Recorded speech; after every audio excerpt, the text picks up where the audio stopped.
வணக்கம். உங்கள் அனைவரையும் கமலதரா யூடியூப் சேனலுக்கு அன்புடன் வரவேற்கின்றேன். இன்னைக்கு நான் உங்ககிட்ட அட்சய திருதியை அன்னைக்கு என்ன செய்யணும் அப்படிங்கிற விஷயத்தை பத்தி தான் பகிர்ந்துக்க போறேன்.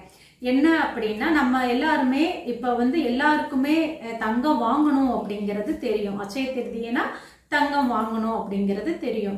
இந்த அட்சய திருதியை நாளை பத்தி சொல்லணும் அப்படின்னா, முதல்ல பிரம்மா உலகத்தை சிருஷ்டி பண்ணினது ஆரம்பித்தது ஒரு அட்சய திருதியை அன்னைக்கு தான்.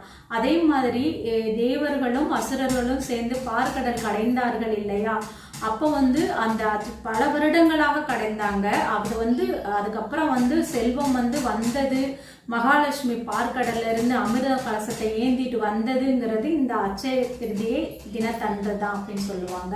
அதே மாதிரி பரசுராமருடைய அவதார திருநாளும் அட்சய திருதியை அப்படின்னு சொல்லுவாங்க.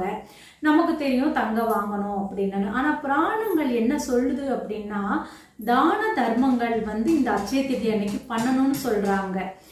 என்ன நம்மளால முடிஞ்ச வரைக்கும் அதாவது இயலாதவர்கள் இருப்பாங்க இல்லையா, ரொம்ப கஷ்டப்படுறவங்க, நிறைய பேர் கோயில் வாசல்லையே கூட நம்ம நிறைய பேரை பார்ப்போம். பிறரை எதிர்பார்த்து வாழ்ந்துட்டு இருக்கிறவங்கலாம் இருக்கிறாங்க இல்லையா, அவங்களுக்கு தயிர் சாதம் சொல்லப்படுது. அது தயிர் சாதமா நீங்க வீட்டிலேயே பண்ணி ஒரு 10-13 பேருக்கு பொட்டலமா எடுத்துட்டு போய் கூட நீங்க கொடுக்கலாம். அந்த தானம் நம்ம எளிமையான தானம். இப்ப நான் சொல்ற விஷயங்கள் எல்லாமே எளிமையான தானம். அந்த காலத்துல எல்லாம் பாத்தீங்கன்னா கோதானம் பண்ணுவாங்களாம் அட்சய திருதி அன்னைக்கு. இந்த மாதிரி சொர்ண தானம், அந்த வெள்ளி தானம், இந்த மாதிரி எல்லாம் கொடுப்பாங்களாம். ஆனா இது நான் உங்களுக்கு சொன்ன விஷயம் எளிமையான விஷயம்.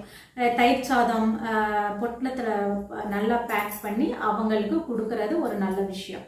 அதே மாதிரி இன்னும் என்ன அப்படின்னா, கோயில் அர்ச்சகர்கள், இந்த கோயில் பூசாரி எல்லாம் இருக்காங்க இல்லையா, இதுல நலிவடைந்தவர்களும் இருப்பாங்க இல்லையா, அவங்களுக்கு வஸ்திர தானம் ஒரு வஸ்திரம் எடுத்துக்கிட்டு சின்னதா 1 கிராம்ல ஒரு வெள்ளி, தங்கங்கிறது இன்னைக்கு ஒரு மிகப்பெரிய விலையில இருக்கிறதுனால அது சாத்தியமான்னு தெரியல, வெள்ளி ஒரு பச்சரிசி பாக்கெட்டும் வச்சு தட்டில் வச்சு அவங்களுக்கும் வஸ்திரமும் இதுவும் சேர்ந்து தானம் கொடுக்கறது ரொம்ப விசேஷம்னு சொல்றாங்க.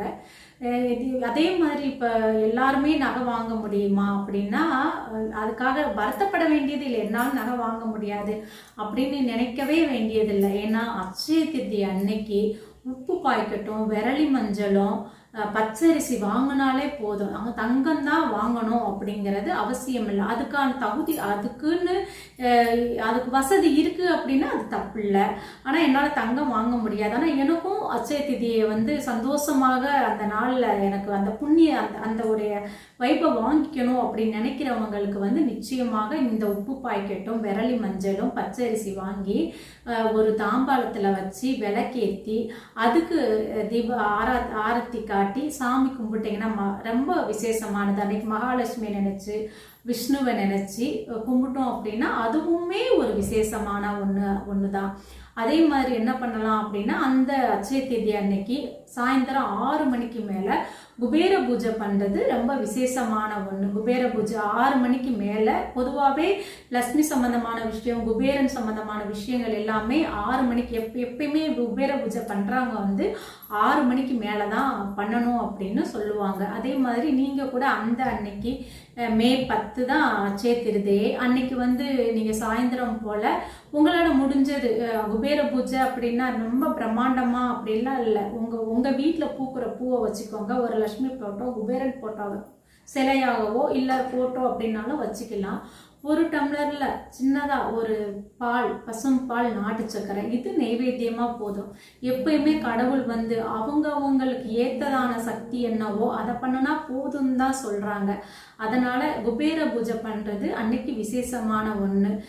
இதே மாதிரி நான் சொல்ற விஷயங்கள் எல்லாமே தங்கம் வாங்கணும்னு நினைக்கிறவங்க அழகா வாங்கி சாமி கும்பிட்டுக்கலாம். இல்லை அப்படின்னா இந்த விரலி மஞ்சள், உப்பு பாக்கெட், இந்த பச்சரிசியும் வாங்கிக்கலாம். திருதி அன்னைக்கு பண்ற விஷயங்கள் என்ன அப்படின்னா பல மடங்காக பெருகுமா. அன்னைக்கு நாமா சொல்றது இல்லை, அன்னைக்கு போய் என்ன விஷயம் நம்ம பண்றோமோ நல்ல விஷயங்களாக சிலருக்கு உதவி பண்ணணும் அப்படின்னா கூட அன்னைக்கு உதவி செய்ய ஆரம்பிச்சா நமக்கு அதுக்கான வாய்ப்புகளும் அதுக்கான தருணங்களும் நமக்கு ரொம்ப வாய்ப்புகள் வந்து பகவான் கொடுத்துக்கிட்டே இருப்பார் அப்படிங்கிறது. இதை வந்து எதுக்காக தங்கம் வாங்கணும் இதெல்லாம் வாங்கணும்னு சொல்கிறாங்க அப்படின்னா அன்னைக்கு பண்ணுற விஷயங்கள் வந்து பல மடங்காக பெருகும் அப்படிங்கிறதுனால தான் இந்த விஷயங்கள் எல்லாமே பண்ணிக்கிட்டு வர்றாங்க. இப்போ வந்து நான் உங்ககிட்ட இந்த விஷயத்தை பற்றி பகிர்ந்துக்கிட்டதில் எனக்கு ரொம்ப சந்தோஷம்.